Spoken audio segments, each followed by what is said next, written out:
আজকাল একটা সিগারেট খেতেও 16 টাকা লাগে। কেন যে এই ছাইপাশ খাওয়া শিখেছিলাম, এখন হাড়ে হাড়ে এই অভ্যাসটার প্রভাবটা টের পাচ্ছি। সারাদিনে 4টা বিড়ি খেতেও 65 টাকা লাগে। বাসার ছাদে এসে রোজ বিকেলবেলা আমি একটা করে সিগারেট খাই। কেন জানি ইদানিং আমার এমন মনে হয় আমাদের পাশের বাসার জানালা থেকে আমাকে কেউ ফলো করে। সামনাসামনি আমি কোনোদিন দেখিনি, কিন্তু আমি সবসময় বুঝতে পারি পাশের ফ্ল্যাটের জানালা থেকে আমাকে কেউ ফলো করে। কিন্তু আমার এসবে কিছু যায় আসে না। মানুষের যখন খুব কাছের কিছু হারিয়ে যায়, তখন আর দূরের ছোটখাটো বিষয়গুলো মানুষের চোখে পড়ে না। মীরা আবার জীবন থেকে চলে যাওয়ার পর আমার একমাত্র কাছের সঙ্গী হলো এই সিগারেট। কেন জানি খুব আপন মনে হয় এই সিগারেটকে। আজকে খুব বৃষ্টি হচ্ছে, মীরার কথা মনে হচ্ছে খুব। কোনো একদিন হুট করে এমন এক বৃষ্টি মিশ্রিত সকালে মিমের সাথে পরিচয় হয়। কলেজে গিয়েছিলাম ওই দিন আমি খুব সকাল সকাল। হঠাৎ করে আমার বান্ধবীর সাথে একটা নতুন মেয়ে আসলো। ক্লাসে পরিচয় পর্বের শেষে জানতে পারলাম ওর নাম মীরা।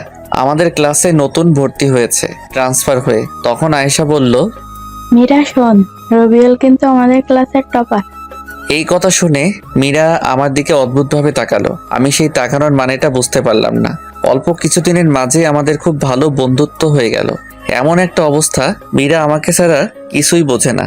মীরা আসার আগে আমি কখনোই কলেজ মিস দিতাম না, কিন্তু এখন মাঝে মাঝে কলেজ মীরাকে নিয়ে ফুচকা খেতে যেতে হয়। একদিন হুট করে মীরা আমাকে প্রপোজ করে ফেলে। আমিও বেশি না ভেবে রাজি হয়ে যাই। খুব ভালোই চলছিল আমাদের রিলেশন, কিন্তু সময় যতই গড়াতে লাগলো মীরা আধুনিক হওয়ার স্বভাব বেড়েই যাচ্ছিল।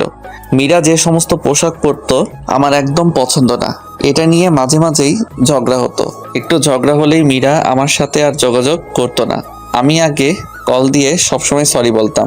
মীরার সাথে কথা হতো ফেসবুকে রিলেশনের শুরুতে। মীরার ফেসবুকের পাসওয়ার্ড আমার কাছে ছিল। আমাদের কলেজে একটা নতুন ছেলে ভর্তি হয়। ছেলেটার নাম সাগর। ছেলেটা কলেজে আসতো দামি বাইক নিয়ে। ছেলেটার সাথে মেয়েরা গায়ে পড়ে কথা বলা শুরু করে, এবং মীরাও ব্যতিক্রম কিছু করলো না। ইদানিং মীরা আমার সাথে কলেজে একদম কথা বলে না। একদিন মীরা বলল, শোনো, আমি চাই না কলেজের সবাই আমাদের রিলেশনের বিষয়ে জানুক। তাই এখন থেকে আমি কলেজে তোমার সাথে দূরেই থাকতে চাই। আর তুমিও আমাকে এখন থেকে কলেজের ভেতরে ডাকাডাকি করবে না। আমি মীরার প্রতি খুব দুর্বল ছিলাম। প্রথম প্রেম তো একটু বেশি কাজ করতে হবে। আমিও কলেজ টাইমে মিমকে কিছু বলতাম না। একদিন আমি একটু আগেই কলেজে গিয়েছিলাম। সাধারণত মীরা সবসময় আগেই কলেজে আসতো, কিন্তু আমি ক্লাস শুরু হওয়ার কিছুক্ষণ আগে যেতাম। ওই দিন কলেজে গিয়ে এমন কিছু দেখবো তা কল্পনাও করতে পারি নাই। মীরা আর সাগর বকুলতলায় বসে বসে কথা বলছে। শুধু কথা বললে ভুল হবে, একজন হাসতে হাসতে আরেকজনের গায়ের উপর পড়ছে। আমি কোনোভাবেই এটা মানতে পারলাম না। সাথে সাথে কলেজ থেকে চলে আসলাম। ভেতরটা আমার দুমড়ে মুচড়ে যাচ্ছে। মীরা কেমন করে সাগরের মতো ছেলের সাথে এভাবে কথা বলবে? কোনো ধরনের সম্পর্ক ছাড়া এভাবে কেউ কথা বলতে পারে না। তাই ভাবতে লাগলাম। রাতে মীরাকে মেসেজ দিলাম, কিন্তু রিপ্লাই দিচ্ছে না। কল দিলাম, কল ধরছে না। এভাবে কিছুক্ষণ কল দেওয়ার পর ফোন বন্ধ দেখাচ্ছে। আমার তো মাথায় কিছুই ঢুকছে না, কি হচ্ছে আমার সাথে। মীরা আমাকে ব্লক করে দিছে। কিছুক্ষণ ভেবে মীরার ফেসবুক আইডিটা আমি লগ ইন করতে গিয়ে বুঝতে পারলাম মীরা ওর আইডির পাসওয়ার্ডটা পাল্টে নিয়েছে। আমি কোনোভাবেই আর মীরার সাথে যোগাযোগ করতে পারলাম না। পরের দিন কলেজে গিয়ে আমি মীরার সাথে কথা বলার চেষ্টা করলাম। তখন মীরা যা বলল তা সারা জীবন মনে থাকবে। আমার তোমার প্রতি কোনো ফিলিংস কাজ করে না। আমার তোমার সাথে আর থাকা সম্ভব না। আমি তাই আমাদের সম্পর্কটা এখানেই শেষ করতে চাচ্ছি। আজ থেকে তুমি তোমার মতো, আমি আমার মতো। মীরার কথা শুনে আমার না চাইতেও চোখের কোণে জল এসে পড়ল। ওর কথাগুলো শুনে আমি ওর হাত ধরতে গেলে উল্টো ভালোবাসার প্রতিদান হিসেবে ঠাস ওই একটা থাপ্পড়ে আমি হুঁশে ফিরলাম। আমি বুঝে গেলাম মীরার হৃদয়ে আমার স্থান কোথায়। 4 মাস পর, ওই দিনের পর তেমন কলেজে যাই না। আর ওই দিন থেকে আমার নতুন সঙ্গী হয়েছে সিগারেট। কিছুদিন পর দাদা অসুস্থ, তাই আম্মু আব্বু তাকে দেখতে যাবে। তাই আব্বু আম্মুকে স্টেশন থেকে রেলে তুলে দিয়ে বাসায় ফিরলাম। সন্ধ্যার পর হুট করে বাসার দরজায় কে যেন নক করলো। এই অসময়ে কি আসলো আবার? আব্বু আম্মু তো চলেই গেছে, তেমন কেউ তো নেই যে আসবে। দরজা খুলতে আমি পুরো হা হয়ে গেলাম। এ তো মৌ আপু, আমাদের পুরো এলাকার ক্রাশ। আমার থেকে 1 বছর সিনিয়র, যেরকম রাগী আর সেরকম সুন্দরী। আমি তো হা করে তাকিয়ে আছি আপুর দিকে। এই কি রে, তুই হা করে তাকিয়ে আছিস কেন? মুখটা বন্ধ কর, না হলে মশা ঢুকবে গাধা। আর তুই এত বেয়াদব কবে থেকে হলি? আমি আবার বেয়াদব হলাম কবে? তা কাউকে দরজায় দাঁড় করিয়ে রাখাটা কোন ধরনের আদব? সরি আপু, আসো, ভিতরে আসো। আসলে তুমি অসময়ে আমার বাসার দরজায় তো, তাই আমি একটু চমকে গিয়েছি। তা কেমন চলছে তোর দিনকাল? ভালোই চলছে। তোমার কি অবস্থা বলো আপু? আমার আর অবস্থা, দিনে 16 ঘন্টায় বই আর বইয়ের দিকেই তাকিয়ে থাকতে থাকতে চোখ বেচারা এখন একলা চলতে চায় না, সঙ্গী হিসেবে চশমাকে বেছে নিয়েছে। জানিসই তো মেডিকেলে একটু বেশিই চাপ। হুম। তোকে তো আমাদের বাসায় গিয়ে খেয়ে আসতে বলা হয়েছিল, কিন্তু তুই না গিয়ে বাসায় কি করছিস? আসলে আপু আমার তেমন ক্ষুধা লাগেনি। থাক থাক, আর মিথ্যে বলতে হবে না। তোকে আমি খুব ভালো করেই চিনি, তুই যেই লজ্জা কুমার। নে, এই যে খাবার এনেছি, তুই খেয়ে নে। তুমি কষ্ট করে কেন আনতে গেলে খাবার আপু? আর আপু তুমি যে হোস্টেল থেকে বাসায় আসছো আমি তো সেটাই জানি না। আমার কথা কেন জানবে তুমি? তোমার তো জানার অনেক কিছু আছে। হোস্টেলের পরিবেশ খারাপ হওয়ার জন্য আমি 7 দিন পরেই বাসায় চলে আসছি। বাসা থেকে স্কুটি দিয়েই ক্লাস করি, সেটাও তো 1 বছর হয়ে আসলো। আর তুই কি না বলছিস আমি বাসায় কবে আসছি? আচ্ছা এবার তুই খেয়ে নে। আপু তুমি চলে যাও, আমি পরে খেয়ে নিব। না না না না, তোকে আমার জানা আছে, তুই এখনই খেয়ে নে, আমি টিফিন বাটি নিয়ে যাব। খাওয়ার সময় নানা ধরনের প্রশ্ন করছিল আপু। আচ্ছা তোকে একটা কথা বলি, বলো। তোর প্রতিদিন কয়টা করে সিগারেট লাগে? আপুর কথা শুনে আমি এত লজ্জা পাচ্ছিলাম যে আমার মুখ দিয়ে কোনো কথা বের হচ্ছিল না। আমি কিছু না বলে চুপ করে আছি। আরে বলে দে। আসলে আপু মাঝে মাঝে 2-1টা খাই। তুমি প্লিজ বাসায় এসব বলো না। সেটা পরে দেখা যাবে। খাবার খাওয়া শেষে আপু টিফিন বাটি নিয়ে চলে গেল। শুয়ে শুয়ে ফোনে টুকটাক লেখালেখি করছিলাম, এমন সময় আমার ফোনের পরিচিত টোনটা বেজে উঠলো। স্ক্রিনে তাকিয়ে দেখি মৌ আপুর নাম্বার। আমি আপুর নাম্বারটা সেভ করেছিলাম সেই 2 বছর আগে। এই 2 বছরে না কোনো কল এসেছে আপুর থেকে, না আমি কোনোদিন কল করেছি, এবং কি আপুর কাছে যে আমার নাম্বার আছে এটাই আমি বিশ্বাস করতে পারছি না। কাপা কাপা হাতে ফোনটা রিসিভ করে কানে রাখতেই, কে রে, ফোন রিসিভ করতে এত টাইম লাগে? আসলে আপু আমি ফোন থেকে একটু দূরে ছিলাম। থাক থাক, তোর আর মিথ্যা বলতে হবে না। আমি বুঝি না আপু, আমি মিথ্যা বলতে গেলেই কেমনে ধরে ফেলে। তুই এখন যে অবস্থায় আছিস ওই অবস্থায় আমার বাসার নিচে চলে আয়। কেন? এই, তোর কাছে কিছু শুনতে চাইছি, তুই চলে আয়, 5 মিনিট সময় দিলাম। এত রাত করে কি দরকার? আমি যেমন ছিলাম লুঙ্গি আর টি শার্ট পরে মৌ আপুদের বাসার নিচে গেলাম। কিছুক্ষণ পরে আপু নিচে আসলো। আমার কেমন যেন লাগছিল। আমি সাধারণত লুঙ্গি পরে রাস্তায় বের হই না। আপু তো আমাকে দেখে হাসি শুরু করে দিল। আপুর হাসি দেখে আমার আর বোঝার বাকি রইল না যে আপু আমার লুঙ্গি পরার জন্য হাসছে। হাসছো কেন আপু? আমি কিন্তু চলে যাব তাহলে। তুমি তো বললে আমি যেমন আছি তেমন করে আসতে, আর বললে 5 মিনিটের মাঝে আসতে। তো আমি কেমনে করে এই অল্প সময় আবার কাপড় পাল্টিয়ে আসতাম? আর দেরি করে আসলেই তো বলতে যে বড়দের কথা রাখি না, বেয়াদব হয়েছি। ওরে রে, থাক বাবু, তুমি আর রাগ কইরো না। আপু আমাকে একদম বাবু বলবা না, আমি এখন ছোট না। থাক থাক, আর বলবো না বাবু। আপু এখন কিন্তু আমি চলে যাব। এই, তোর সাহস কিন্তু অনেক বেড়ে গেছে, এখন একটা রিক্সা নিয়ে আয়। এত রাত করে রিক্সা কই পাবো? আমার কিছু অ্যাসাইনমেন্ট কালকে জমা দিতে হবে, আর সেগুলো আমার এক বান্ধবীর বাসা থেকে আনতে হবে। মহা ঝামেলায় পড়ে গেলাম তো। আপু এই রাত করে রিক্সা পাওয়া পসিবল না, তুমি তোমার স্কুটিটা বের করো। যাক, তোর মাথা থেকে জীবনে প্রথম ভালো কোনো আইডিয়া বের হলো। তুই দাঁড়া, আমি 1 মিনিটে স্কুটিটা বের করে নিয়ে আসি। কিছুক্ষণ পর আপু স্কুটিটা নিয়ে বের হলো। আপু একটা কথা বলি? বল। আমি ড্রাইভ করি। আচ্ছা, এই নে ধর। সত্যি বলতে আমি জীবনে কখনো কোনো লেডি বাইকারের পেছনে বসিনি, আর বসতেও চাই না। মেয়ে মানুষের ড্রাইভিং আমি কমফোর্ট ফিল করি না। আমি ড্রাইভ করছি, আপু আমার পেছনে বসে আছে। এলাকা থেকে বের হওয়ার সময় মোড়ের টং দোকানে এলাকার উঠতি বয়সী ছেলেদের চোখ আমাদের এড়ালো না। সবাই হা করে তাকিয়েছিল। কিছুক্ষণ পর আপুর বান্ধবীর বাসার সামনে এসে উপস্থিত হলাম আমরা। আপু আমাকে বাহিরে দাঁড় করিয়ে রেখে চলে গেল তার বান্ধবীর বাসায়। আমাকে যাওয়ার জন্য জোর করলেও আমি গেলাম না। প্রায় 20 মিনিট পর আপু বের হলো বাসা থেকে। এত দেরি করলো কেন? কিছু পেজ লেখার বাকি ছিল, সেটা লেখার জন্য দেরি হলো। আচ্ছা এবার চলো। চল। কিছুক্ষণ যাওয়ার পর হুট করে আপু বলল, রবিউল, বাইক থামা। আমি বাইক থামালাম। কেন থামাতে বললে আপু? চল ফুচকা খাই। এখন এই রাত করে ফুচকা খাবে তুমি? আমরা দুজনই খাবো। আসলে রবিউল, জানিস আমি জানি না আমি দেখতে কতটা ভালো বা খারাপ, কিন্তু জানিস ফুটপাতে বা কোথায় গিয়ে কিছু একটা চাইলে হয়তো ছেলেরা টিস করবে, আর সেটা না হলে এমনভাবে তাকিয়ে থাকবে যেন খাবারের বদলে আমাকেই গিলে খাবে। তার জন্য ইচ্ছে থাকা সত্ত্বেও বেশিরভাগ সময় বাইরের কোনো কিছু খাই না আমি। এখন তুই আছিস পাশে, প্লাস লোকজনও নেই তেমন, তাই খেতে ইচ্ছে হলো। আচ্ছা চলো আপু। আমরা দুজন মিলে ফুচকা খেলাম। আপু খুব ফুচকা পছন্দ করে সেটা আমি বুঝতে পারলাম। খাওয়া শেষ করে চলে আসলাম আমরা। আপুকে বাসায় নামিয়ে আমি চলে আসলাম আমার বাসায়। এসে আমি চলে গেলাম ছাদে। 5-7 ঘন্টা হয়ে গেছে সিগারেট থেকে দূরে আছি, খুব প্যারা হয়ে গেছে সিগারেটের জন্য। দুটো সিগারেটের লাইটার নিয়ে চলে গেলাম। কেন জানি আজকে আপুর সাথে কথা বলার সময় বেশ কয়েকবার মীরার কথা মনে পড়েছিল আমার। ছাদের এক কোনায় দাঁড়িয়ে সিগারেট মাঝের পাতাগুলোকে পুড়িয়ে ধোঁয়াগুলো হৃৎপিণ্ডের চারপাশ দিয়ে ঘুরিয়ে সেগুলোর সাথে মীরার স্মৃতিগুলোকে বাহিরে বের করে আকাশের দিকে তাকিয়ে হাওয়াতে মিশিয়ে দিচ্ছি। মধ্যরাতে আমি রুমে আসলাম। এই মধ্যরাতটা খুবই অদ্ভুত। আমরা সবাই মধ্যরাত বললেও এই মধ্যরাত মানে হচ্ছে একটা রাতের শেষ আর একটা দিনের শুরু। এরকম অনেক মধ্যরাত যে নির্ঘুম পার করেছি। সকালবেলায় দরজায় কড়া নাড়ার শব্দে আমার ঘুম ভাঙলো। দরজায় খুলতে আমার চোখ তো পুরো আটকে গেল। মৌ আপুকে মেডিকেল কলেজের ড্রেসে দেখে আমি পুরো হা হয়ে তাকিয়ে আছি। এই আবার হা করে তাকিয়ে আছিস কেন? গলা দিয়ে মাছি ঢুকবে। আসলে আপু তোমাকে খুব ভালো লাগছে কলেজ ড্রেসে। হয়েছে হয়েছে, এত বেলা অবধি ঘুমানো স্বাস্থ্যের জন্য খারাপ।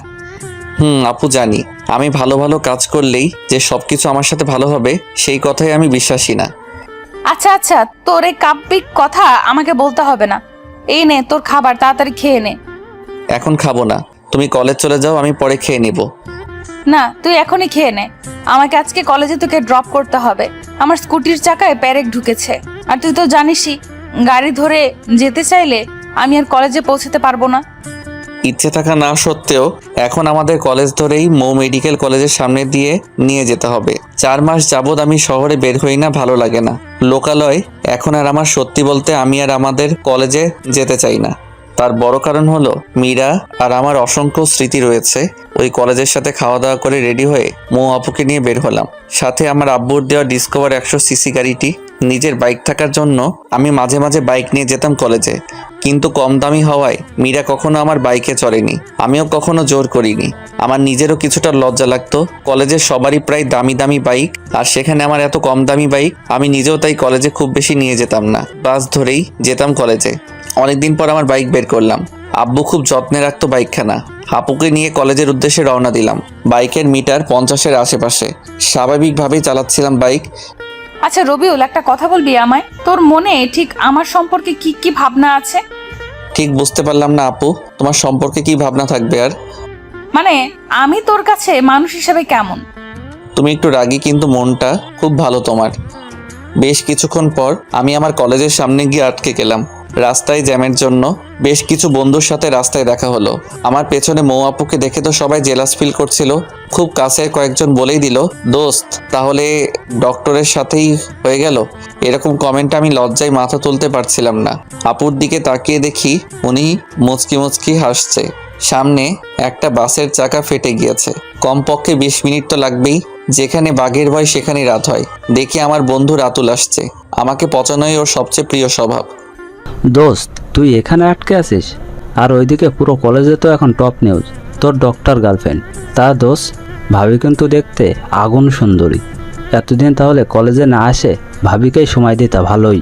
তো ভাবির সাথে একটু পরিচয় করে দে, নাকি সেটাও দিবি না? আমি কিছুই বলতে পারছি না। ভাবি, আমি রাতুল, আমি রবিউল, একই সাথে একই বিভাগে পড়ছি। আমি মৌ, এখন ঢাকা মেডিকেল কলেজে পড়ছি। মনে মনে তো সেই আল্লাহকে ডাকছি। এখন যদি আপু বলে দেয় সে আমার বড় বোন, তাহলে লজ্জায় মাথা কাটা যাবে। আচ্ছা ভাবি, আপনাদের সম্পর্ক কত দিনের? এই তোর এখন এসব জানতে হবে না। রাস্তায় দাঁড়িয়ে কেউ এসব কথা বলে, এখন সময় নেই। আরে দোস্ত, এমন করিস কেন? রাস্তায় তো জ্যাম। আর কতদিন তোর সাথে কথা হয় না। মনে চাইতেছে রাতুলকে কলেজের পুকুরে যদি চুবাই। আমরা রিলেশনে গিয়েছি 4 মাস হলো প্রায়। আর কিছু জানার আছে কি রাতুল? না ভাবি, আর কিছু বলার নেই। সময় করে একদিন আমাদের ক্যাম্পাসে আসবেন, কিন্তু অনেক আড্ডা দিব।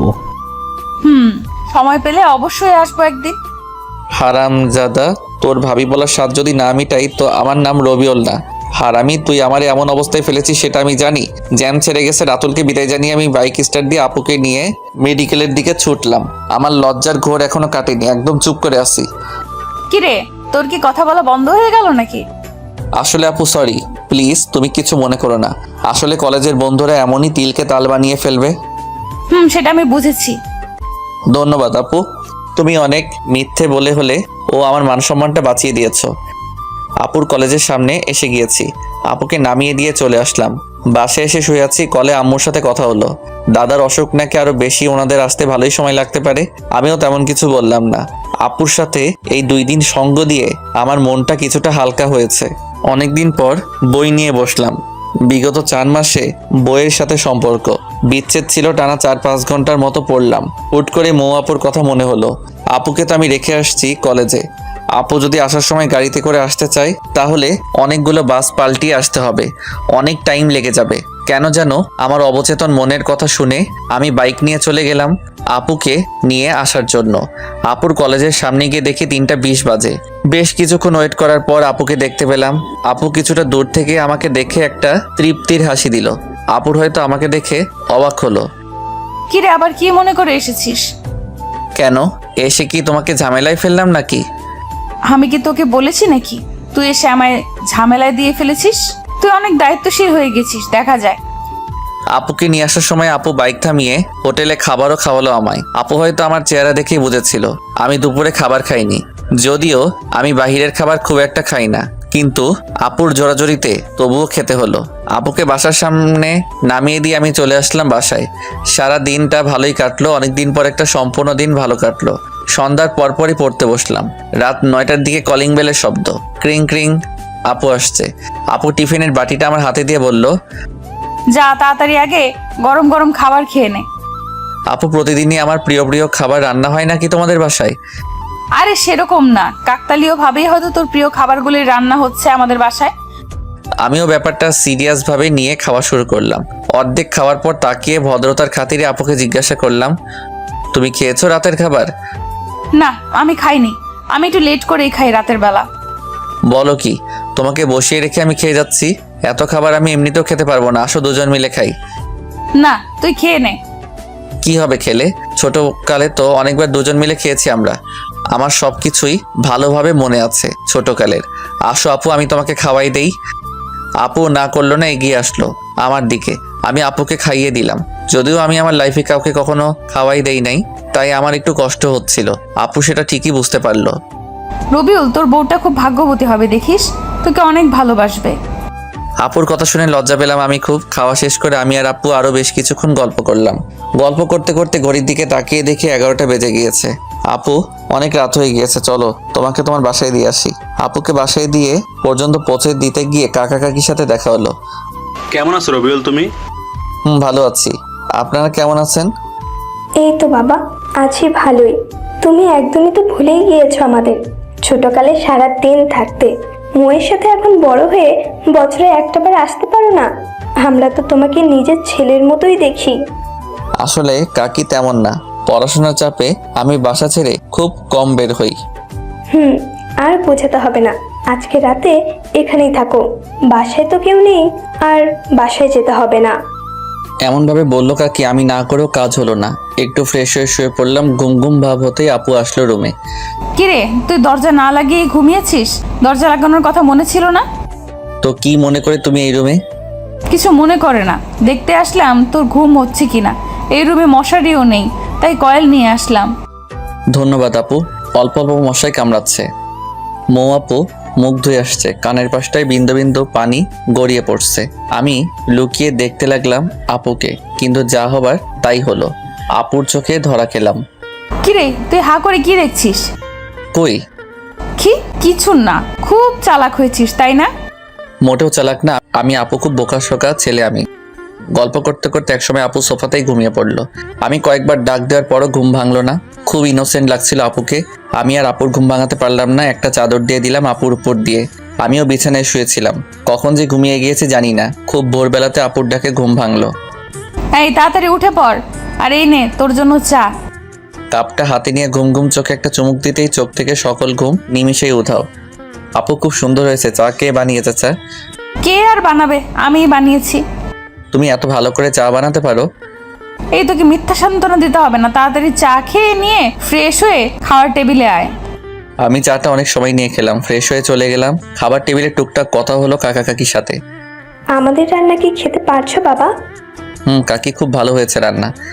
মৌই রান্না করছে কয়েকদিন যাবত, তাই জিজ্ঞাসা করলাম আর কি। খাওয়া দাওয়া শেষ করে আমি আপুর থেকে বিদায় নিয়ে বাসায় চলে আসলাম। 9টার দিকে আপুর কল আসলো। আসসালামু আলাইকুম আপু। ওয়ালাইকুম সালাম, কি করছিস? বসে আছি। আমাকে একটু কলেজে রেখে আসবি? আমার স্কুটি তো ঠিক করা হয়নি, আজকে আমার 11:30 থেকে ক্লাস। আচ্ছা, একসাথেই যাবনি। ওকে, তুই যখন বের হবি তখন আমায় কল দিস, তাহলেই হবে। আচ্ছা আপু। কিছুক্ষণ পর রেডি হয়ে বাইক নিয়ে চলে গেলাম আপুর বাসার নিচে। কল দিয়ে আপুকে আসতে বললাম। কিছুক্ষণ পরে আপু এসে উপস্থিত হলো। তারপর আপুকে নিয়ে রওনা দিলাম। মনে মনে গান গাইতে ইচ্ছে করছিল, এই পথ যদি শেষ না হয় তবে আপু কেমন হবে তুমি বলো তো। এই বাকিটা তো আর মনে নাই, মনে না থাকাই ভালো। আপু এই গান শুনলে চলন্ত বাইকে আমার গলা টিপে ধরবে। আমি ক্লাস 7-এ পড়ি, আপু পড়তো 8-এ। আপুর সাথে আমি স্কুলে যেতাম। ছোটবেলাতে আপু আর আমি সবসময় একসাথে স্কুলে যেতাম।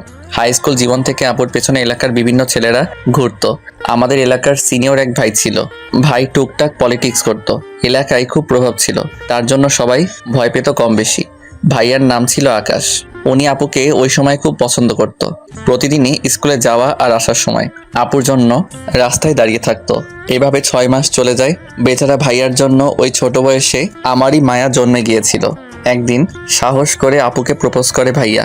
আপু সরাসরি কোনো ভনিতা না করে জানিয়ে দেয় আপু কোনো রিলেশনশিপে যেতে পারবে না, কিন্তু ভাইয়া তবুও হাল না ছেড়ে আপুকে ফলো করত। একদিন আবারও কথা বলার জন্য আপুকে ডাক দেয়। আপু ওই দিন না দাঁড়িয়ে হাঁটা শুরু করতে গেলে ভাইয়া আপুকে থামানোর জন্য আপুর হাত ধরার চেষ্টা করে, আর সাথে সাথে আপু দাঁড়িয়ে স্যান্ডেল খোলে। আকাশ ভাইয়ার গালে বিদ্যুৎ গতিতে 5-7 বার জোতা দিয়ে মারলো। পরে বিষয়টা এত ভাইরাল হয় যে আকাশ ভাইয়া লজ্জায় এলাকা ছেড়ে প্রবাসে পাড়ি জমায়।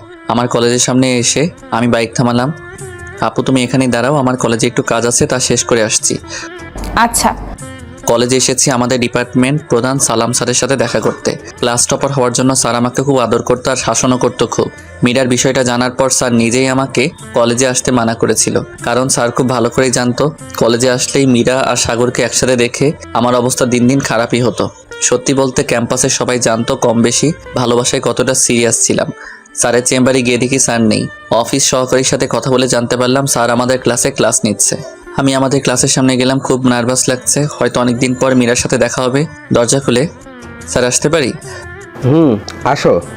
আসসালামু আলাইকুম স্যার। ওয়ালাইকুম আসসালাম। কেমন আছো তুমি?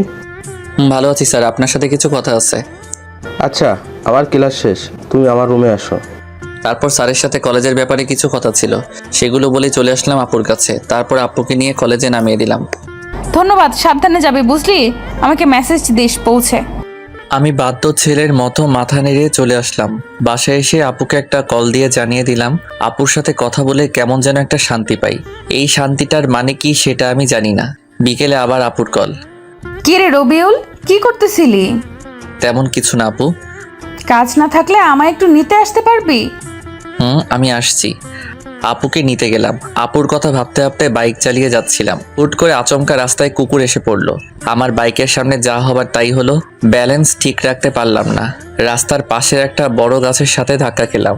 তারপর আর কিছুই মনে নাই। চোখ খোলার পর নিজেকে হসপিটালে আবিষ্কার করলাম। উপর দিকে তাকিয়ে দেখি আমার হাত ব্যান্ডেজ করে ঝুলানো রয়েছে। ভালো করে চারপাশে তাকাতেই দেখি মৌ আপু আমার মাথার পাশে বসে কান্না করছে। আপু আমার চোখ খুলতে দেখেই চোখের জল মুছলো। কান্না করছো কেন আপু? আমার কিছুই হয়নি, ঠিক আছে আমি। আমি তোকে আসতে না বললে কিছুই হতো না, সরি, তুই আমাকে মাফ করে দে। আপু তুমি পাগলের মতো কি সব বলছো? আসলে রাস্তায় হুট করে মাঝপথে কুকুর এসে যায়। কুকুর বাঁচাতে গিয়ে আমি ব্যালেন্স হারিয়ে ফেলি। একটু পরে ডক্টর আসলো। ডক্টর আসার পর বুঝতে পারলাম আমার ডান হাতের হাড় ভেঙে গিয়েছে। আমাকে হসপিটালে আনছে কে আপু? আমি যতদূর জানি একটা গাড়ির ড্রাইভার তোকে পৌঁছে দিয়েছে, আর তোর ফোনের আমার নাম্বার প্রথমে থাকায় আমাকে কল দিয়ে জানায়। তারপর আমি আসছি। আমি এসে রাতুলকে কল দিছি, তারপর রাতুলও আসছে। আচ্ছা আপু, তুমি রাতুলকে কেন কল দিচ্ছ? এখন তো দিলেই আমায় বিপদে ফেলে। রাতুলের সামনে যদি তোমাকে আপু আপু করে বলি তাহলে কলেজে আমার যেটুকু সম্মান আছে তার সবটুকু নিলাম করে দিবেও। জানো না তো আপু, তুমি রাতুল থাকেই আমাকে পচানোর জন্য সব সময়। প্লিজ আপু, রাতুলকে বুঝতে দিও না যে তুমি আমার বড় আপু, প্লিজ আপু। আচ্ছা আচ্ছা, সে আমি দেখছি, কিন্তু বাবু তুমিই আমাকে আপু বইলো না আবার রাতুলের সামনে। আমাকে আপুর সাথে কথা বলতে শুনেই রাতুল ভেতরে আসলো। কিরে দোস্ত, তুই কি ভাবিকে নিয়ে স্বপ্ন দেখতে দেখতে বাইক চালানো শুরু করছিলি নাকি? সামান্য কুকুরের সাথে ধাক্কা লেগে এই অবস্থা। বড় কোনো গাড়ি থাকলে তো কথাই ছিল না। হারামি, তুই কি আমাকে দেখতে এসেছিস নাকি আমাকে আরো খোঁচাতে এসেছিস? আরে না দোস্ত। আস্তে শোন, ডক্টরের সাথে কথা বল, দেখ কি বলে। আমি বাসায় চলে যাব। এখানে থাকলে আমার দম বন্ধ হয়ে আসবে। তোর দম বন্ধ হলেও 7 দিনের আগে রিলিজ দিবে না। কোনোভাবেই শরীরের অনেক জায়গায় কেটে গিয়েছে। যেখানে বাঘের ভয় সেখানেই রাত হয়। আমার সবচেয়ে অপছন্দের জায়গা হলো হসপিটাল। আচ্ছা তুই থাক দোস্ত, আমি সন্ধ্যার দিকে আসবো আবার তোদের জন্য খাবার নিয়ে। আরে ভাই, তোর খাবার আনতে হবে না, তুই ফ্রি থাকলেই এমনিই আসিস। তুই এখন চুপ করে রেস্ট কর, তোর কিছু বলতে হবে না। ভাবি আমি গেলাম তাহলে, আমার বন্ধুর খেয়াল রাখেন ভালো করে। মৌ আপু মাথা নাড়িয়ে শুধু হুম বলল। রাতুল চলে যেতেই আমি হাঁপ ছেড়ে বাঁচলাম। ও থাকলে কথা বলতে বলতে আমাকে জ্বালিয়ে মারত। আপু একটা কথা বলি। বল। আমার তো আপু হসপিটালে থাকলে দম বন্ধ হয়ে আসবে। তুমি তো হবু ডক্টরই, দেখো না ডাক্তারের সাথে কথা বলে কিছু করে আমাকে বাসায় নিয়ে যেতে পারো নাকি? আচ্ছা দেখছি তুই এত অস্থির হচ্ছিস কেন, তুই একটু শুয়ে থাক, আমি দেখি ডাক্তারের সাথে কথা বলে আসি, দেখি কিছু করা যায় নাকি। বেশ কিছুক্ষণ পর আপু আসলো রুমে। রবিউল, আমি ডক্টরের সাথে কথা বলছি। আমি মেডিকেলের ছাত্রী হওয়ায় ডক্টর তোকে ছাড়পত্র দিতে রাজি হয়েছি, কিন্তু 7 দিন তোর নার্স হিসাবে আমাকে তোর পাশে থাকতে হবে। ও আচ্ছা, তাহলে থাক, আমি এখানেই থাকি। তোমার পড়াশোনায় অনেক ক্ষতি হয়ে যাবে। এই তুই কি আমার থেকে বেশি বুঝিস নাকি? আমার পড়ার কথা তোর ভাবতে হবে না। তারপর আপু আমার প্রেসক্রিপশনটা নিয়ে গেল কিছু ইনজেকশন আর ওষুধ আনার জন্য। আপু যাওয়ার 2 মিনিট পরই আচমকা মীরা এসে উপস্থিত। মীরাকে দেখে আমার বিরক্ত লাগছে। কেমন আছো? কি করে হলো এসব? বলেই তো ন্যাকা কান্না শুরু করে দিল। এই নাটকের তো আমি কোনো মানে বুঝতে পারলাম না। আমার মুখ দিয়ে কোনো কথা বের হচ্ছিল না। মীরার সাথে কথা বলার জন্য আমার ভেতরে কোনো কথা নেই। এমন সময় মৌ আপু এসে পড়ল। আপুকে দেখে মীরা আমার শরীর ধরে কান্না করছিল। মৌ আপুর দিকে তাকাতেই দেখি আপুর মুখটা কালো হয়ে গিয়েছে। আপু পুরো একটা বিব্রতকর অবস্থায় পড়ে গেল। রবিউল, কে উনি তোমার? কেউ না তেমন, আমাদের ক্লাসেই পড়ে। আমার কথা শুনে এক মুহূর্তেই মীরার কান্না থেমে গেল। তেমন কিছু না বলে আপু আর আমার থেকে বিদায় নিয়ে চলে গেল। আমি কিছুতেই হিসাব মেলাতে পারতেছি না। মীরা কেন আসলো হসপিটাল? এটা কি আমাকে নিয়ে মীরার নতুন কোনো গেম? মীরা চলে যাওয়ার পর আমি আর আপু একটা সিএনজি করে আপুদের বাসায় চলে আসলাম। আপুর চোখের দিকে আমি তাকাতেই পারছি না। একটু পরপরই আপুর চোখ দিয়ে জল পড়ছে। আপু প্লিজ, তুমি আর কান্না করো না। তুমি এভাবে যদি কান্না করো তাহলে আমি একটু সুস্থ হব না। আপু চোখের জল মুছে জোর করে হাসার চেষ্টা করলো আপু। কিছুক্ষণের মধ্যে বাসায় পৌঁছালাম, কিন্তু হাত ভাঙা থাকায় খাওয়া নিয়ে বাজলো বিপত্তি। আমি চামিচ দিয়েও ভাত তুলতে পারছিলাম না। পুরো হাতই শক্ত করে ব্যান্ডেজ করা। বাধ্য হয়ে আপু আমাকে খাওয়াই দিচ্ছিল। আপু তুমি এত ভালো করে খাওয়াই দিতে শিখলে কই থেকে? এর আগে কাকে কাকে খাওয়াইছো? আমার লাইফের ফার্স্ট কাউকে আমি নিজের হাতে খাইয়ে দিতেছি, বুঝলি? বুঝেছি আপু। কি বুঝলি? এটাই যে আপু তুমি সব বিষয়ে পারফেক্ট একজন মানুষ। আপু একটা কথা বলি। বল। তোমার বিএফ নেই? আছে আমার বিএফ। আপুর বিএফ আছে, এই কথাটা শুনে আমার ভেতরটা নাড়া দিয়ে উঠলো। আপু আমি আর খাবো না, আমার পেট ভরে গিয়েছে। আপু চলে গেল প্লেট রেখে আসতে। বুঝলাম না, আপুকে তো আমি ভালোবাসি না, তাহলে আপুর বিএফ আছে এটা শুনে আমার কষ্ট হচ্ছে কেন? তবে কি আমি আপুর প্রেমে পড়ে গিয়েছি? না, এসব ভাবাও ঠিক না। আপু কিছুক্ষণ পর রুমে আসলো। কিরে রবিউল, মন খারাপ নাকি তোর? একটু মন খারাপ। আব্বু আম্মুর কথা মনে পড়েছে। ও আচ্ছা, তুই শুয়ে শুয়ে বিশ্রাম নে, তাহলে কোনো কিছু লাগলে আমাকে ডাক দিস। আমার কিছু পড়া আছে, আমি পড়তে বসবো। আচ্ছা আপু যাও তুমি। আর শোনো আপু, কাকা কাকিকে বলো তারা যেন আমার অ্যাক্সিডেন্টের কথা আব্বু আম্মুকে না জানায়। শুধু শুধু চিন্তা করবে। আচ্ছা সেটা আমি এখন বলে দিচ্ছি, তুই বিশ্রাম কর। আপু চলে গেল। আপু যাওয়ার সাথে সাথেই কেমন যেন শূন্যতা অনুভব করছি। শুয়ে শুয়ে অতীতের কথাগুলো ভাবছি, কত না সুন্দর ছিল দিনগুলো। মীরা এসে আমার জীবনটা এলোমেলো করে দিচ্ছে। সত্যিকারের ভালোবাসা মানুষের জীবনকে যেমন সুন্দর করে তোলে, মিথ্যে ভালোবাসা তেমনি জীবনকে বিস্ময় করে তোলে। এজন্যই হয়তো কোনো একজন বলেছেন, মদ খা, পারলে গাঁজা খা, তবু প্রেম করিস না। কলিজাটা পচে যাক, তবু ভেতরটা ভালো থাক। 11টার দিকে আপু আসলো, এর সাথে 2 কাপ কফি এনেছে। এই নে কফি, খা, ভালো লাগবে। আপুর থেকে কাপটা নিয়ে চুমুক দিতেই ভেতরটা শান্ত হয়ে গেল। অসাধারণ কফি বানিয়েছে আপু। কফি খেতে খেতে গল্প করছিলাম। আচ্ছা আপু, তুমি কিন্তু বললে না তোমার বিএফ আছে কিনা? এই তুই আমার বিএফ এর খোঁজ খবর নিয়ে কি করবি বল? তোর কি মনে হয় আমার বিএফ আছে কিনা? মেডিকেলে পড়ে আবার বিএফ? আমার সম্পর্ক ওই ডিপার্টমেন্টের বইয়ের সাথেই।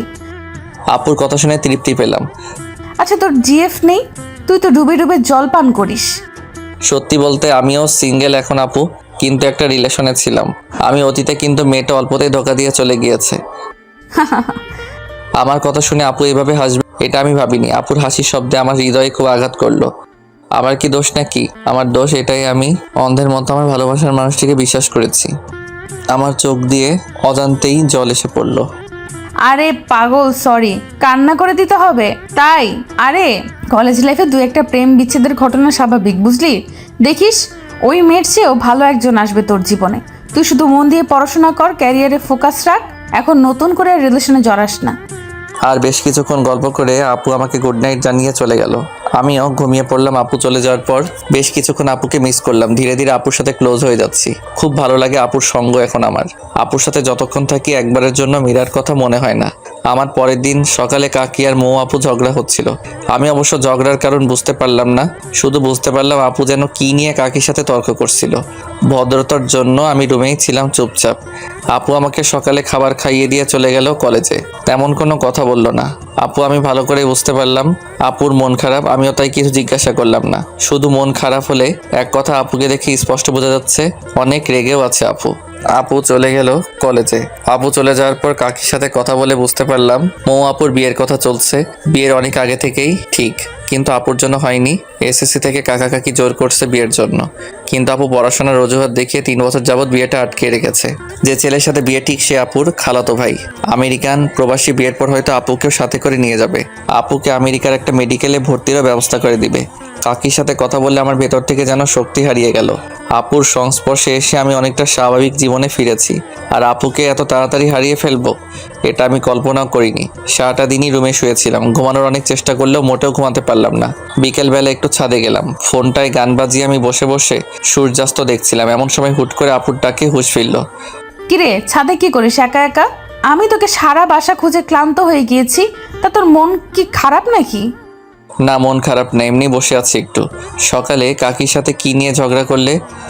যদিও আমি জানি কি নিয়ে আপু ঝগড়া করেছে, তবুও আপুর থেকে শোনার জন্য জিজ্ঞাসা করেছি। ও ভালো কথা মনে করেছিস। তোকে একটা কথা বলি, কাউকে বলিস না। আচ্ছা আপু বলো। আমার বিয়ে ঠিক করেছে আম্মু আব্বু। 3 বছর অনেক কষ্টে আটকে রেখেছি, কিন্তু এবার আর পারবো না রে। আমি হয়তো বিয়ের আগে কোনো পাগলামি করে ফেলতে পারি। তুই কথা দে, আমি যাই করি না কেন তুই আমাকে সাহায্য করবি। আপু এমনভাবে বললো আমি না করতে পারলাম না। আপুকে কথা দিয়ে ফেললাম, যাক ভালোই লাগছে। আপু তাহলে কোনোভাবে হয়তো নিজের বিয়েটা আটকে দিবে। 10 দিন পার হয়ে গিয়েছে, আজকে আমার ব্যান্ডেজ খুলে দিল আপু। আমি এখন পুরোপুরি সুস্থ। আম্মুর সাথে কথা হয়েছে, আমি বলেছি তোমরা আরও কিছুদিন থাকো, আমার কোনো প্রবলেম হচ্ছে না। আপুদের বাসা থেকে আমার বাসায় চলে আসছি। ভালোভাবেই চলছিল দিন।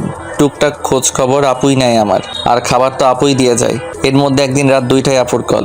আমি একটু ভয় নিয়ে রিসিভ করলাম। এত রাতে আপু কি মনে করে কল দিল? এই তোকে কয়বার কল দিচ্ছি দেখ হারামি, 22 বার কল দিচ্ছি এইবার নিয়ে। সরি আপু, আমি ঘুমেছিলাম। আচ্ছা আচ্ছা, কি হয়েছে আপু বলো। কিছু হয়নি, দরজা খোল তাড়াতাড়ি। এই দরজা খুলতে বলছি, তোকে খুলবি নাকি মার খাবি? আমি কিছুটা অবাক হয়ে দরজা খুললাম। খুলেই তো কারেন্টের শক খেলাম। আপু একটা ব্যাগ নিয়ে দাঁড়িয়ে আছে। ভেতরে ঢুকে আমাকে যা বললো তা শোনার জন্য আমি মোটেও প্রস্তুত ছিলাম না। এই তাড়াতাড়ি তোর কিছু প্রয়োজনীয় কাপড় গুছিয়ে নে, আমি বাসা থেকে পালিয়েছি। আমার মাথায় কোনো কিছুই কাজ করছিল না। কি হলো, কথা কানে যায় নাই? আপুর থাপ্পড়কে হুঁশে ফেললাম। ব্যাগ গুছিয়ে নিয়ে বাসা তালা দিয়ে বের হলাম। এখন আমি আর আপু রেডি স্টেশনে দাঁড়িয়ে আছি। আমি এখনো জানি না আপু কই যাবে। চারদিকে শুনশান নীরবতা, দেখে বোঝার উপায় নেই এই স্টেশনগুলো দিনের বেলায় কতটা ব্যস্ত হয়ে পড়ে। স্টেশনে যদি কোনো মানুষ হতো তাহলে এখনকার পরিস্থিতি হতো ঠিক কমায় যাওয়া একজন রোগী। কিছু মানুষ স্টেশনে রাত্রি যাপন করে, যাদের থাকার মতো আশ্রয় নেই। কতই না অদ্ভুত রহস্যময় আমাদের এই পৃথিবী। অনেক ঘর ফাঁকা আছে আমাদের দেশে, যেখানে ঘুমানোর কেউ নেই। আর এখানে ঘুমানোর মানুষ আছে কিন্তু ঘর নেই। দিন শেষে আমরা মিথ্যে করে বলে ফেলি উচ্চ গলায়, মানুষ মানুষের জন্য। আমার মনে হয় এটা বলা ঠিক না। এখন বলা উচিত মানুষ স্বার্থের জন্য। আপুর দিকে তাকিয়ে আমি কিছুই বুঝতে পারছি না। এরকম পরিস্থিতিতে এত চুপ করে আছে কেমন করে? আপুর ডাকে কিছুটা হকচকিয়ে গেলাম। রবিউল, বলো আপু। এই শোন, সবার আগে তুই আমাকে এই আপু বলাটা অফ করে রাখ। যেভাবে আপু আপু করিস মানুষের সামনে না আবার বিপদে ফেলে দেস। আপুর কথার আগামাথা কিছুই বুঝলাম না। আপু বললে আবার কিসের বিপদ হবে। আমি না বুঝে ইশারায় মাথা নাড়ালাম। আপু টিকিট কাউন্টার থেকে টিকিট কেটে নিল। আমি একদম চুপ করে আছি। এই নে, টিকিটগুলো তোর কাছে রাখ। টিকিট হাতে নিয়ে বুঝতে পারলাম আমরা সিলেট যাচ্ছি। ঘড়ির দিকে তাকিয়ে দেখি 3:40 বাজে। রেল আসবে 3:55-তে, আর এই স্টেশন থেকে ছেড়ে যাবে ঠিক 4টায়। আপু, তোমার প্ল্যানিং এর কিছু তো বললে না। 2 ঘন্টা যাবত তোমার সাথেই আছি শুধু। শোন, এখন কোনো কথা নয়, রেলে চড়ার পর আমি সব বলবো। আমি শুধু মাথা নাড়ালাম। আমরা দুজনে মিলে রেলে চড়লাম। আমরা ভিআইপি কামরায় উঠেছি। আমরা বাদে পুরো কামরায়, কয়েকজন কাপল বাদে পুরো কামরায় ফাঁকা ছিল। একটা হুইসেল দিয়ে চালু হলো রেল। রেল চালু হতে আপু মনে হয় হাঁপ ছেড়ে বাঁচলো। আচ্ছা আপু, এখন বলো তোমার পুরো প্ল্যান কি? তুই তো কিছুটা জেনেছিলি আগেই। আম্মু আর আব্বু আমার উপর জিদ করে কোনো ধরনের অনুষ্ঠান না করে আজকে আমাকে বিয়ে দিয়ে দিত। আমি রাজি না হলে জোর করেই দিত বিয়ে আজকে। আমি কোনো উপায় না পেয়ে রাতে বাসা থেকে লুকিয়ে চলে আসছি। তাড়াহুড়োতে মাথায় বুদ্ধিতে আসেনি, আর তোকে কল দিয়েও পেলাম না। কত চিন্তা হলো আমার জানিস। যখন তুই কল রিসিভ করছিলি না, তখন একেবারে জন্য মনে হচ্ছিল তুই কল না ধরলে নিজেই নিজের একটা ক্ষতি করে ফেলবো। আল্লাহর রহমতে তুই 22 বারে রিসিভ করে ফেলেছিস। সরি আপু, আসলে আমি ঘুমিয়েছি 1টার দিকে, আর তুমি কল দিছো 2টার দিকে, তাই ধরতে পারিনি। আচ্ছা ঠিক আছে, সরি বলতে হবে না। তোর আসার সময় প্রয়োজনীয় কিছু কাপড় নিয়ে আসছি সাথে করে, আর আমার কাছে ক্যাশ টাকা ছিল 50,000, সেগুলো নিয়ে আসছি। টিউশনি করে জমিয়েছিলাম টাকাগুলো। কমপক্ষে 1 মাস বাসায় যেতে পারবো না। আমি বাসায় গেলেই বিয়ে কনফার্ম। আমি যতদূর জানি ভাইয়ার ছুটি 1 মাসের মতো। ভাইয়া চলে যাওয়ার পরে আমি বাসায় যাব। এই 1 মাস আমরা সিলেট থাকবো। এখন তোর কোনো আইডিয়া বা পরামর্শ থাকলে আমায় দে। আপু, তুমি তোমার ফোনের সিম খুলে ফেলে দাও, আর আমিও আমার সিম খুলে ফেলছি। সিম খুলে ফেললাম কেন আমরা? আসলে আপু, তুমি তো জানোই তোমার আব্বু কত প্রভাবশালী লোক। হয়তো কাল থেকে পুলিশের মাধ্যমে তোমাকে খোঁজা শুরু করবে। তখন এই সিম থাকলে আমরা খুব সহজেই ধরা খেয়ে যাব। তুই আসলে একটা জিনিয়াস। আপু, আমাকে জিনিয়াস বলাতে আমি খুব খুশি হলাম, কিন্তু প্রকাশ করলাম না। রেল চলছে তার আপন গতিতে। আপুর 2 চোখ ভরে প্রচন্ড ঘুম। 30 মিনিট পার হতে না হতে আপু ঘুমিয়ে গেল। আমার কাঁধে মাথা রেখেছে। কেন জানি বিষয়টাতে আমি খুব শান্তি পেলাম। পুরোটা জার্নিতে আপু ঘুমিয়েছে আমার কাঁধে মাথা রেখে। ঘুম থেকে উঠে একটাবার ধন্যবাদও দিল না। আপু মানুষ কত নিষ্ঠুর। আপুর এই ঘুমের জন্য আমি 6 ঘন্টা টানা একভাবে বসেছিলাম। নড়াচড়া করার ফলে যদি আপুর ঘুম ভেঙে যায়, এই জন্য স্থির ছিলাম। 10টার দিকে আমরা সিলেট শহরে নামলাম।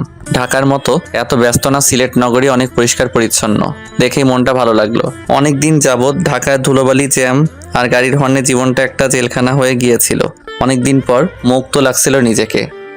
আপু শোনো, আমরা আপাতত কারোর সাথে যোগাযোগ করব না, কারণ আমাদের পরিচিত কারোর সাথে যোগাযোগ করলে পুলিশ সেই সূত্রের মাধ্যমে আমাদের ঠিক বের করে ফেলবে। আচ্ছা করব না, এখন প্লিজ চল। কোনো হোটেলে আমার খুব ক্ষুধা লেগেছে। চলো। আমি আর আপু একটা হোটেলে গিয়ে কিছু খাবার খেয়ে নিলাম। খাওয়া দাওয়া করে আমরা কিছু হোটেলে যোগাযোগ করলাম থাকার জায়গায় ব্যবস্থা করার জন্য, কিন্তু কোনোভাবেই সেটা পারলাম না। ব্যবস্থা করতে হোটেলে স্বামী স্ত্রী ব্যতীত এলাও না। পুরো বিপদে পড়ে গেলাম। চুপ করে বসে আছি আমি আর আপু একটা গাছের পাশে। আমার খুব চিন্তা লাগছিল, রাত হলেই বিপদ বেড়ে যাবে। এর মাঝে আমি আর আপু স্বামী স্ত্রীর পরিচয়ে বাসাও ভাড়া করতে চেষ্টা করছি, কিন্তু হয়নি। সেই চেষ্টা সফল। সবারই এক কথা, বিয়ের ডকুমেন্ট ছাড়া কিংবা কারো রেফারেন্স ছাড়া বাসা ভাড়া দেওয়া হবে না। হুট করে আপু বলে উঠলো, পেয়ে গিয়েছি আইডিয়া, চল তাড়াতাড়ি। কোথায় যাব? কিছু না বলেই বলছো যেতে। কাজী অফিস যাব আমরা। এখন বিয়ে করে নিব, তারপর একটা বাসা ভাড়া নিব। এত ঝামেলা যেতে পারবো না। কি মেয়েরে, আল্লাহ সামান্য বাসা ভাড়া নেওয়ার জন্য বিয়ে করে নিবে? তুমি এই বাসা ভাড়া নেওয়ার জন্য এখন বিয়ে করবে?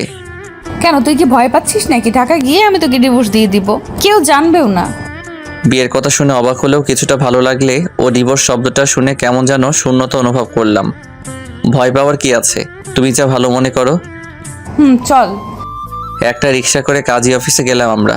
কিছু ঝামেলা ছিল সাক্ষীর, কিন্তু টাকা কিছু বেশি দেওয়াতে সব ঠিকঠাকই হলো। সব কাজ শেষ করে আমরা বিয়ের ডকুমেন্ট নিয়ে একটা বাসাও ভাড়া করে নিলাম। বাড়িওয়ালা 2 জন বৃদ্ধ আর বৃদ্ধা আমাদের বিয়ে কতদিন যাবত হয়েছে জিজ্ঞাসা করলো।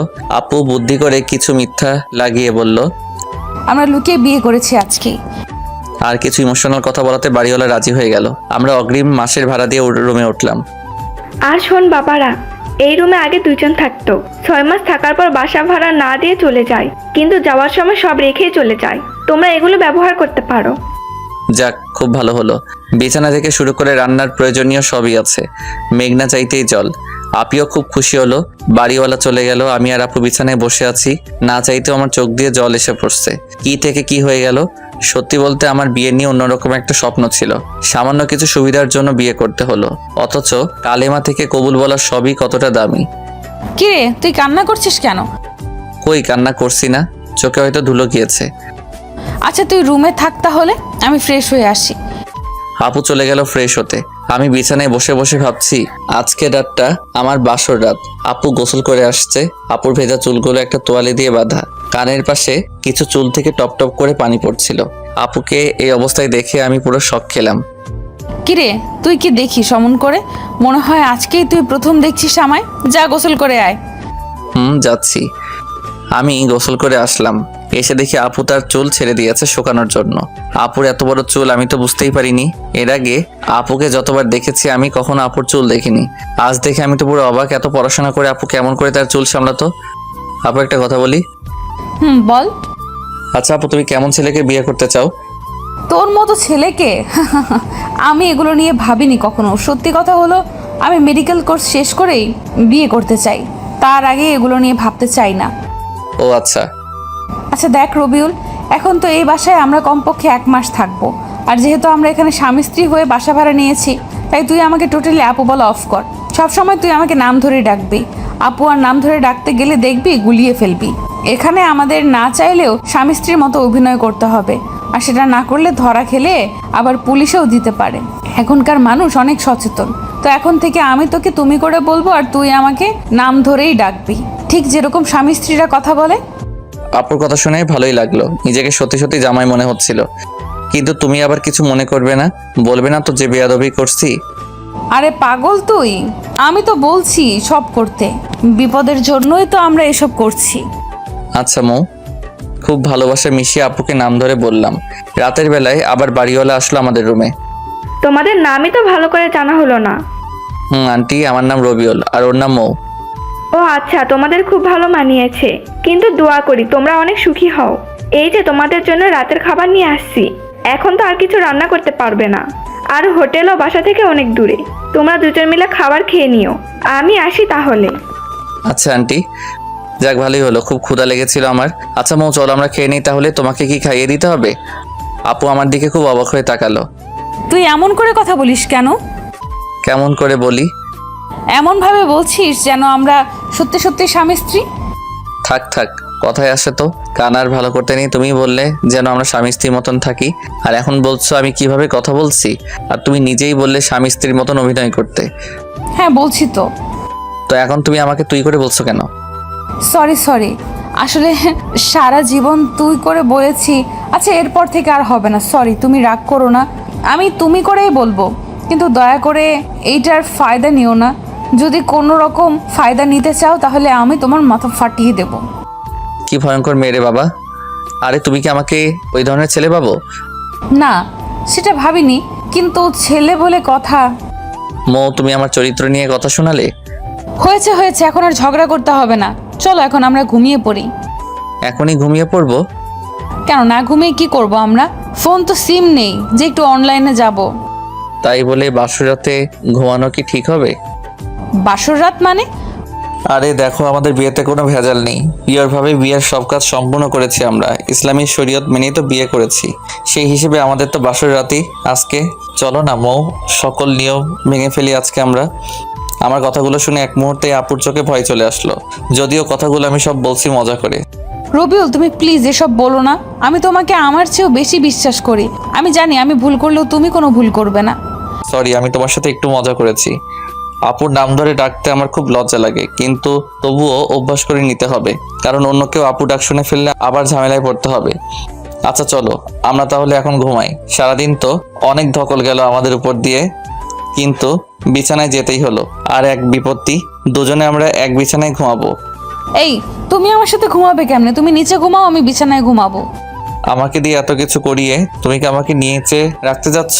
আর এই ঠান্ডায় আমি ফ্লোরে ঘুমালে কালকে আমাকে কবর দিতে হবে। তাও ঠিক। একটা কাজ করো, বিছানার মধ্যে বালিশ দাও, আমি ওপাশে আর তুমি ওপাশে ঘুমাও। আচ্ছা ঠিক আছে। আপু আর আমি শুয়ে আছি। গত 24 ঘন্টায় কত কিছুই না ঘটে গেল। কল্পনায়ও এগুলো কখনো আমার মাথায় আসতো না। কিছুদিন আগেও যাকে হারানোর ভয়ে আঁতকে উঠেছিল আমার অবচেতন মন, আর আজকে তার সাথে এক বিছানায় রয়েছি। আবার হয়তো 1 মাস পর কোথায় থাকবো সেটা সৃষ্টিকর্তাই ভালো জানে। অনেক চেষ্টা করেও আমার ঘুম আসছিল না। আপুর দিকে একটু তাকাতেই দেখি আমি গভীর ঘুমে আছি। এত তাড়াতাড়ি ঘুমাই কেমনে মানুষ? আপুকে নিষ্পাপ লাগছিল ঘুমন্ত চেহারায়। আপুকে দেখে একটু লোভ হচ্ছে। আপুকে যদি একটু স্পর্শ করতে পারতাম। কি সব ভাবছি রাতে আমি। আপুকে নিয়ে ভাবতে ভাবতে ঘুমানোর জন্য খুব সুন্দর একটা স্বপ্ন দেখলাম। সকালবেলায় আপুকে দেখে স্বপ্নের কথা মনে হতেই আমার লজ্জা লাগছিল। রাতে স্বপ্ন দেখেছি আপু আর আমি শুয়ে আছি। আমি কোনো একটা কারণে রাগ করেছি। এই রবিউল, তুমি আমার উপর রাগ করে আছো কেমনে? তবু আমি কোনো কথা বলছি না। আপু বারবার আমার সাথে কথা বলার চেষ্টা করছিল। আমি চুপ করে আছি। একসময় এসে আপু জোর করে আমার ঠোঁটে ঠোঁট লাগিয়ে খুব জোরে একটা আমি নিঃশ্বাস নিতে পারছিলাম না। আপু ছেড়ে দেওয়ার পর আমি হাঁপাচ্ছিলাম। এই তুমি কি নিয়ে হাসছো? কিছু না, এমনি হাসছি। সারাদিনে আপুর সাথে খুনসুটি ভালোই কাটলো। বিয়ের প্রথম দিন। মৌ, আমি একটু বাইরে যাব, তুমি বাসায় থেকো, কোথাও যেও না। আমাকে একা রেখে কই যাবে তুমি এই নতুন জায়গায়? আমার একটু দরকার আছে, থাকো তাহলে। আমি গেলাম। আমার মানিব্যাগটা নিয়ে বের হলাম। বাসা থেকে বের হয়ে একটা রিক্সা নিয়ে শহরে গেলাম। আসলে আমি শহরে আসছি মৌ আপুর জন্য কিছু বই কিনতে।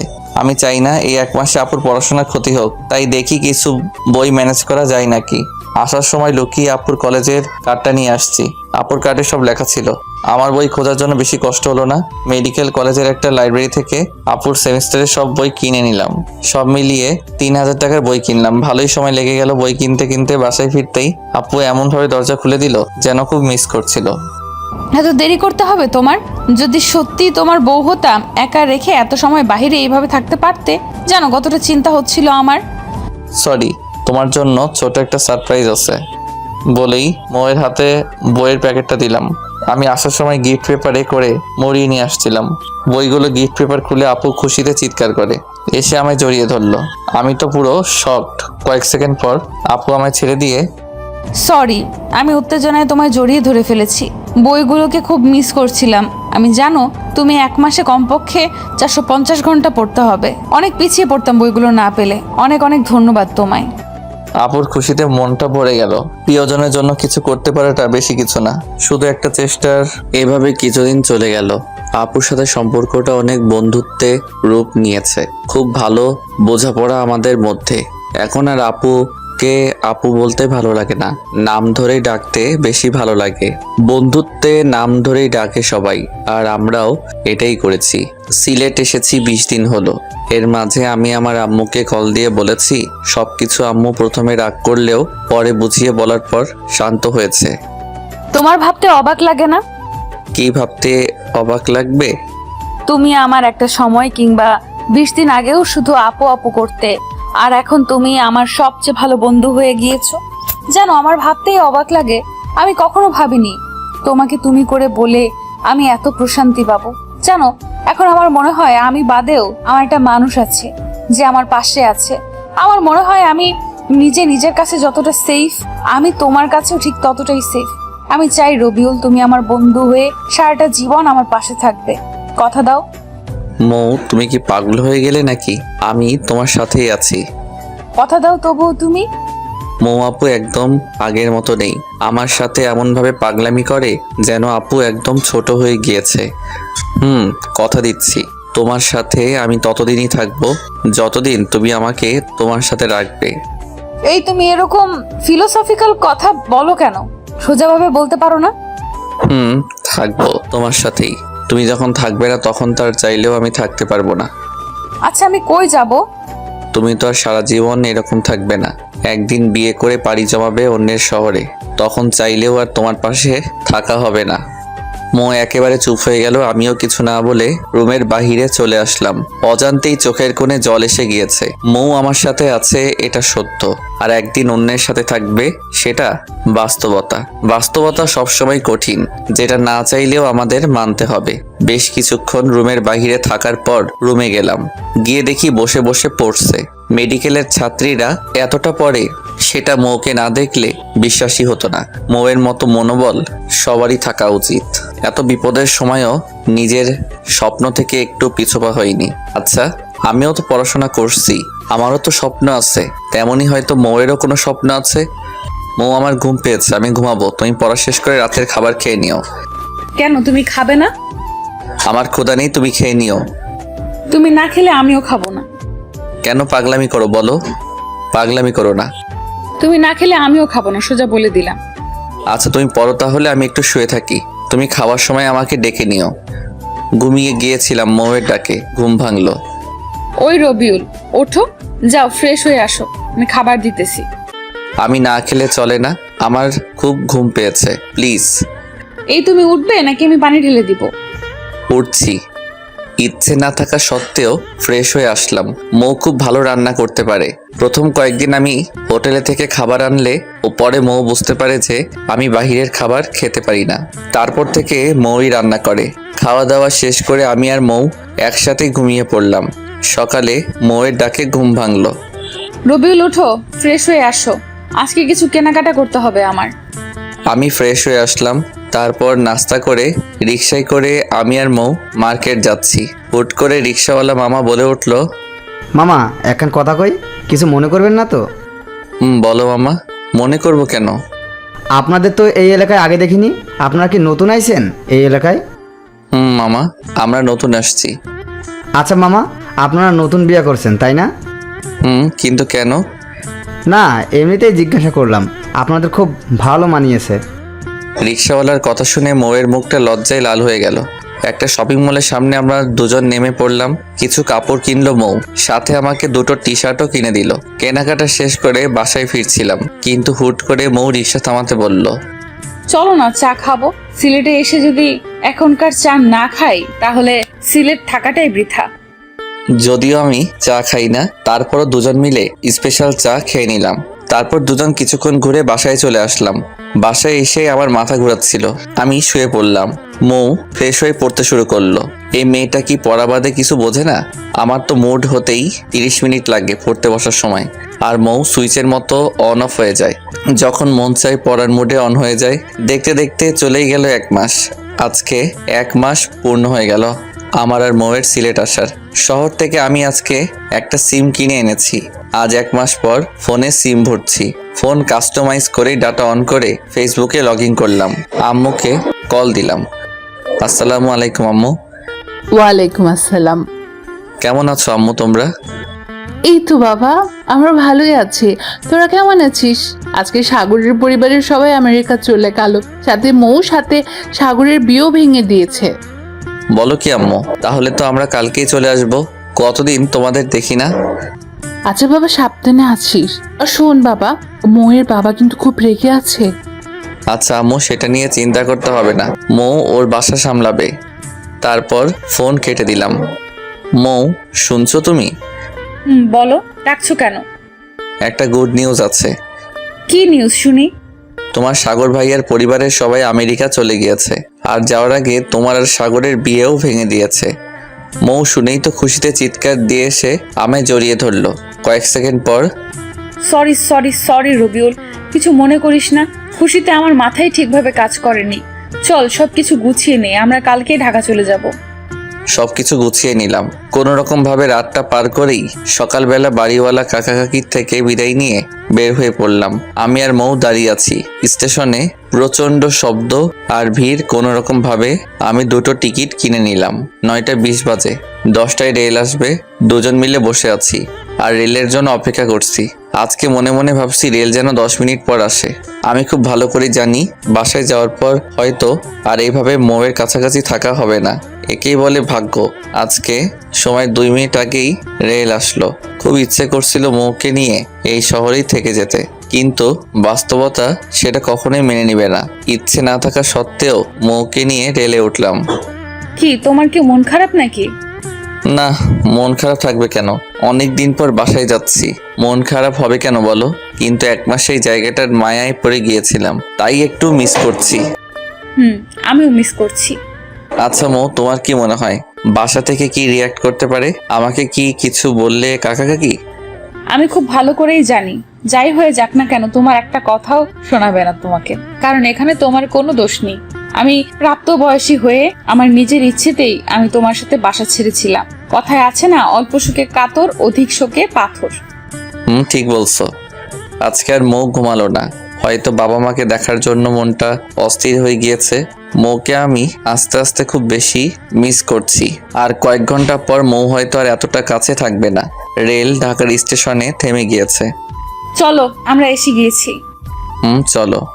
রেল থেকে নামলাম। এখান থেকে আমরা আপাতত আলাদা হয়ে যাই। আমি কিছুটা মন খারাপ করে বললাম, আচ্ছা ঠিক আছে। আমি স্টেশনে দাঁড়িয়ে আছি। মৌ একটা রিক্সা নিয়ে চলে যাচ্ছে। মৌ চলে যাচ্ছে, কিন্তু কেন যেন মনে হচ্ছে আমার সবকিছুই নিয়ে যাচ্ছে। চোখের কোণে জল এসে পড়ছে।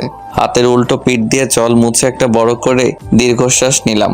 ছেলেদের কান্না করতে নেই, এগুলোর কোনো মূল্য নেই। আমি অনেকক্ষণ পর রিক্সা নিয়ে বাসার উদ্দেশ্যে রওনা দিলাম। বাসার রাস্তায় আম্মু এসে আমাকে জড়িয়ে ধরে কান্না করে দিল। তুই কেমনে আমাদের ছেড়ে এতদিন ছিলি? জানিস আমি আর তোর বাবা কত চিন্তা করেছি। আমি আমার ভুলটা বুঝতে পারলাম। প্রত্যেকটা সন্তান তার বাবা মায়ের কাছে কতটা প্রিয় সেটা হয়তোবা আমরা বাবা কিংবা মা না হওয়া অব্দি বুঝতে পারবো না। অনেকদিন পর বাবা মার সাথে রাতের খাবার খেলাম। পৃথিবীতে যত রান্নাই হোক না কেন, মায়ের হাতের রান্নার উপরে কিছুই নেই। খুব তৃপ্তি নিয়ে খেলাম। খাওয়া দাওয়া করে রুমে চলে আসলাম। মনে মনে মৌয়ের উপর খুব রাগ লাগছে। মেয়েটা কতটা স্বার্থপর, একটা কলও দিল না। আর আমি কিনা এই মেয়েটার জন্য 1 মাস বাসা ছেড়ে দিলাম। খুব রাগ লাগছিল মৌয়ের উপর। আমি রুমে শুয়েছিলাম। একটু পরেই বাসায় কথার শব্দ শুনতে পেলাম। কোনো আত্মীয় আসছে হয়তোবা, কিন্তু সেদিকে আমার কোনো মাথা ব্যথা নেই। একটু পর আমাকে আম্মু এসে ডাক দিল। আমি গিয়ে দেখি মৌয়ের আব্বু আম্মু আসছে। আচ্ছা বাবা রবিউল, তুমি অন্তত একবার বলতে পারতে নাকি? আমরা তো তোমাদের বাবা মায়ের মতোই। আমি তো কাকার কথার কিছুই বুঝতে পারছি না। কি বলছেন কাকা? আমি কিছুই বুঝতে পারছি না। হয়েছে বাবা, যা হওয়ার তো হয়েই গিয়েছে। এখন আর ওইসব নিয়ে কথা বলে কিচ্ছু যাবে আসবে না। তো বিআই সাহেব বলেন, কবে বিয়ের ডেট দিবেন? আমরা কিন্তু একটুও দেরি করতে চাচ্ছি না। আর রবিউলের সাথে বিয়ে হলেও অনেক ভালো হবে। সারা জীবন আমাদের সাথেই কাছেই থাকতে পারবে। আচ্ছা বিআই, তাহলে দেরি করতে হবে না। আর আগামী শুক্রবারই বিয়ের তারিখ, তাহলে ঠিক রইলো। আচ্ছা বিআই সাহেব, আমরা তাহলে এখন উঠি। উঠবেন মানে মিষ্টি মুখ না করে কোথাও যেতে পারবেন না। কই গো রবিউলের আম্মু, দাও বিআইনকে মিষ্টি দাও। মৌয়ের বাবা মা চলে গেল। কিছুই বুঝতে পারছি না কি হচ্ছে এসব। 10 মিনিট পরেই মৌ আমাকে কল দিল। সরি, আমি তোকে আর কল দিয়ে কিছুই বলতে পারিনি। বলবো কেমন করে বল? বাসায় এসে দেখি আব্বু আম্মু আবার নতুন করে তোর সাথে বিয়ে নিয়ে কথা বলছে। আমি না করতেও বাজারে চলে গিয়েছে। বাজার থেকে মিষ্টি কিনে নিয়ে এসেছে। তোমাদের বাসায় নাকি যাবে বিয়ে নিয়ে কথা বলার জন্য। কাকা কাকি আসছিল, আমাকে কিছু বলার সুযোগই দিল না। বিয়ের তারিখ ঠিক করে চলে গেল। বলো কি তুমি? তোমার বাবা মা রাজি হয়ে গিয়েছে, তুমি কিছু বলো নাই কেন? আমি আর কি বলবো, আমার কাছে কেউ তো কিছুই শুনলই না। আচ্ছা, তুমি একটু কাল আমার সাথে দেখা করতে পারবে? পারবো। কোথায়, কখন? বিকেলে 4টায় লেক পারে চলে এসো। মৌ কলটা রেখে দিতেই আমি তো লুঙ্গি ড্যান্স দেওয়া শুরু করে দিলাম। মেঘনা চাইতেই বৃষ্টি। এখন মৌ যত যাই করুক, আমি কোনোভাবে ওর বিয়ে ভাঙতে পারবো না। ও সরি, ওর বিয়ে বলতে আমাদের বিয়ে। হি হি হি। এর আগে মৌয়ের বিয়ে ভাঙতে হেল্প করছি আমি, কিন্তু এখন আর মৌয়ের বিয়ে ভাঙার মতো কেউ নাই। হা হা হা। খুব ভালো লাগছে, তবু একটা ভয় আছে, কারণ মৌয়ের মাথায় যে বুদ্ধি, কালকে কিছু একটা আবার উল্টাপাল্টা বুদ্ধি বের করতে পারে। সত্যি কথা হলো যে আমি ভালোবাসি, মৌকে ভালোবাসি, খুব ভালোবেসে ফেলেছি। যেদিন মৌকে বিয়ে করেছিলাম সিলেট থাকাকালীন, আমি সেদিন থেকে আমি আর মৌকে আপুর চোখে দেখিনি। আমি মনে প্রাণে মৌকে বউ হিসেবে সম্মান করেছি, ভালোবেসেছি, কিন্তু মৌকে কখনো বলিনি কিংবা বুঝতেও দেইনি। বাসায় আসার পর হয়তো ভেবেছিলাম মৌকে হারিয়ে ফেলবো, কিন্তু দিন শেষে আমরা যতই চেষ্টা করি না কেন, উপরে একজন আছেন, সে যখন দিবেন তখন আর কিছুই লাগবে না। পরের দিন বিকেলে গেলাম মৌয়ের সাথে দেখা করার জন্য। যাওয়ার সময় মৌয়ের কিনে দেওয়া পাঞ্জাবি পরে গেলাম। লেক পারে গিয়ে দেখি মৌ আগে এসে উপস্থিত। মৌ আজকে একটা সাদা রঙের ড্রেস পরে আসছে, খুব মানিয়েছে মৌকে ড্রেসটাই। কেমন আছো? আমার আর ভালো থাকা, তুমি তো দেখছোই একটার পর একটা বিপদ ছাড়ছেই না আমাকে। এখন একটা ভালো আইডিয়া দাও তুমি, তাহলে কি করব আমি এখন? একটা কথা বলি তোমাকে, তুমি যদি রাগ না করো। আচ্ছা বলো, রাগ করব না। না, কথা দাও রাগ করবে না। আর সাথে যা বলার তুমি আমার কথা পুরোটা শোনার পর বলবে। বল। দেখো, বিয়ে তো একদিন তোমার কিংবা আমার করা লাগবেই। আর আমি তো ছেলে হিসেবে খারাপ না, তো তুমি চাইলে আমাকেই বিয়ে করে ফেলো। বিয়ে করার পর তো কাকা কাকি তোমাকে আর প্রেশার দিতে পারবে না। বলা শেষ। থাকো তুমি তোমার আইডিয়া নিয়ে। তোমার থেকে এই আইডিয়া অন্তত আমি আশা করিনি। আর আমি তোমাকে কখনোই স্বামী হিসেবে মানতে পারবো না। রাগ দেখিয়ে চলে গেল। যতই রাগ করো মৌ, এখন আর কোনো উপায় নেই। বউ হিসেবে তুমি শুধু আমারই হবে। রাতে মৌয়ের কল দিয়েছো কেন? তখন তো কিছু না বলেই রাগ দেখিয়ে চলে আসলে। আমি কি বিপদে নেই? আমিও তো বিপদে আছি। বিপদে মাথা গরম করে কিছুই হয় না, উল্টো আরো পরিস্থিতি খারাপ হয়ে যায়। আমি একটা আইডিয়াই তো দিয়েছিলাম, তুমি ভালো কিংবা খারাপ কিছু একটা বলতে পারতে, আর সেটা না করে রাগ দেখিয়ে চলে আসলে। তুমি আর আমি হয়তো ঠিক ছিলাম, আমরা 1 মাস এক বিছানায় থেকেও দুজনকে স্পর্শ পর্যন্ত করিনি, কিন্তু সমাজ এটা মানবে না। দিন শেষে আমরাও সমাজের নিকট দায়বদ্ধ। এখন যদি আমাদের বিয়েটা না হয়, তাহলে কাকা কাকি আর আমার বাবা মা স্বাভাবিকভাবে এই এলাকায় বসবাস করতে পারবে না। এক একজন এক এক রকমের কথা শোনাবে, তখন তাদের অবস্থাটা কি হবে তুমি বুঝতে পারছো কি? চুপ করে আছে মৌ। বেশ কিছুক্ষণ পর মৌ বলল, আচ্ছা, তবুও কি কোনো আইডিয়া নেই তোমার কাছে? এখন আমাদের জন্য চুপচাপ সব নেওয়াটাই ভালো হবে। পরে না হয় পরিস্থিতি স্বাভাবিক হলে তখন যে কোনো কিছু করা যাবে। আচ্ছা ঠিক আছে, তুমি খাওয়া দাওয়া করছো কি? না, খাইনি, একটু পর খাবো। আচ্ছা একটা কথা বলো তো মৌ, বলো। তুমি কি আমাকে মিস করছো না একটুও? মিস করার কি আছে? তুমি তো আর মারা যাওনি কিংবা চলেও যাওনি কোথাও, তাহলে মিস করার কি আছে? মিস করার কি আছে বলেই কলটা কেটে দিলাম। মেডিকেলের স্টুডেন্ট বলেই আবেগ ভালোবাসাহীন কি মৌ? এমন করে কেমনে বললো বুঝলাম না। 1 মাস থাকলাম আমরা একসাথে। 1 মাস তো একটা মানুষ যদি একটা বিড়ালকে সময় দাও, তাকেও যদি 2 দিন সময় দিতে না পারে, তাহলে সেই মানুষটা সেই বিড়ালকে মিস করবে। এটা স্বাভাবিক নাকি? মিস করে মিথ্যা বললো মৌ। যাক, এসব ভেবে মাথা নষ্ট করার দরকার নেই। রাতুলকে একটা কল দিলাম। দোস্ত কেমন আছিস? এই তো ভালোই আছি। তুই কি এই ঘরে আছিস? আমি তো শুনলাম তুই মঙ্গল গ্রহে চলে গেছিস। শোন, মজা নেওয়া বাদ দে, এখন কাজের কথাই আয়। বল। একটা সুখবর আছে। সুখবর? কি সুখবর? আগামী শুক্রবার আমার আর মৌয়ের বিয়ে। কি বলিস মামা, তুই যে খবর শোনালি, আমার তো এখনই নাচতে মন চাচ্ছে। বাসায় অনেক কাজ করতে হবে, আমার তো তেমন কোনো কাজিন নেই, তাই তুই কালকেই চলে আয়, আব্বু তোকে আসতে বলছে। আচ্ছা, আমি কালকেই আসতেছি। দেখতে দেখতে শুক্রবার এসে গেল। আমার খুব লজ্জা লাগছে, কেন যেন নিজেকে খুব স্পেশাল লাগছিল। কত আয়োজন, কত সাজ, সব আমারই জন্য। সময় যেন থেমে যাচ্ছে, একদম যাচ্ছে না। এর মাঝে মৌয়ের সাথে কয়েক দফা কথা হয়েছে। অনেক বোঝানোর পরও একই কথা, আমাকে বিয়ে করলেও স্বামী হিসেবে মানতে পারবে না। যাই হোক, বিয়ে হয়ে গেলে আমার ভালোবাসাকে নিজের করে নিব। মৌ আবার পালাতে চেয়েছিল, তাতে বুঝতে পারছি সুখ আর শোক একসাথে পেতে চলেছি। সব আয়োজন শেষ করে দ্বিতীয়বারের মতো কবুল বলছি। মনে মনে খুব হাসছি, 2বার বিয়ে করে ফেললাম। এতক্ষণ মৌকে আমি দেখতেই পারিনি, এখন আমার পাশে মৌকে আনা হয়েছে। বিয়ের সাথে মৌকে এত ভালো লাগছে যে সেটা আমি লিখে বা বলে প্রকাশ করতে পারবো না। বিয়ের সব কাজ শেষ করে এখন ফেরার পালা। মৌ এমনভাবে কান্না শুরু করে দিল, আমি তো পুরো ভেবাচাকা খেয়ে গেলাম। সত্যি বলতে বিয়েটা মেয়েদের কান্না করাটাই স্বাভাবিক, কিন্তু মৌদের চোখে কেন যেন আমি জল মানতে পারছি না। কারণ মৌ তো আর সত্যি সত্যি মনে থেকে আমাকে স্বামী মেনে বিয়ে করছে না। তাহলে এরকম কান্না করার মানে কি? আবার এমনও হতে পারে মানুষের চাপেই কান্না করছে, না হলে আবার লোকে কথা বলবে যে কেমন মেয়ে দেখো, বিয়ের দিনও একটু কান্না করছে না। কান্না করতে করতেই আমাদের বাসায় চলে আসলাম। আমার রুমে আসতেই তো আমি পুরো চমকে গেলাম। এত ফুল আর এত সুন্দর করে সাজানো হয়েছে, যেটা আমার কল্পনাতেও ছিল না। পুরো ঘরটায় রজনীগন্ধা আর গোলাপের ঘ্রাণে ভরে উঠছে। বাসা ভর্তি মেহমান। রাত 11টা অবধি জিনিয়ার কাছে যেতে পারলাম না। আমার আত্মীয়রা একে ঘিরে রেখেছে। 11টা আস্তে আস্তে সবাই চলে গেল। রাতুল আমাকে এক প্রকার ধাক্কা দিয়েই ঘরে ঢুকিয়ে দিল।